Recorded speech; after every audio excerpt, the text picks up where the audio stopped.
Lai à? Cho cụ tí ơi. Nó cụ cho bé một cuốn trẻ ô xì ơi. Cho trẻ nó mà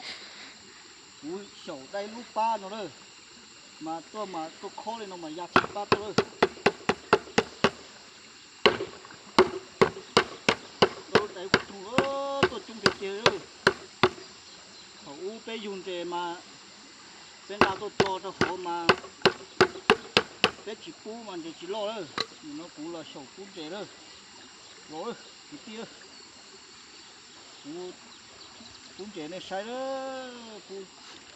trẻ mà nó hầm trong của nó không có gì nữa, cái số không có gì nữa, trẻ mà trúng cái tia, chú cũng có bỏ trong đây, trẻ nó hầm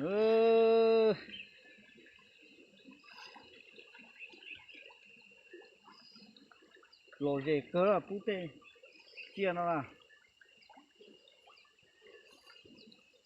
mua hàm một trái sáu cú của ta nữa rồi cho dù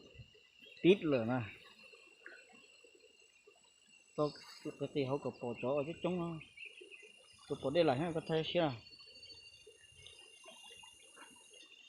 trên nó hẳn hình một nó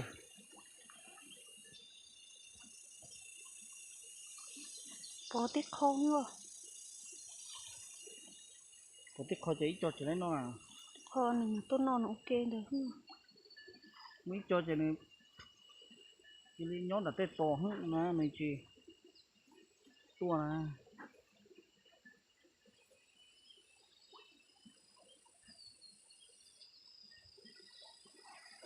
nè chế nó hẳn hơn tiêu yếu tố pu thiệt thiệt lo là tên chế nó nè thấu chế chính cả xe chế tiệt chả cứ tròn chế thấu đê chế họ chỉ lo nó đó cái tiệt cái chỉ pu cái chỉ mua chỉ pu cái chỉ sầu pu đó chế chỉ lo đó để cho nó tiểu sầu á mà chuột chuột hú tuổi mà tàu kho lúc ba nó thì nó chế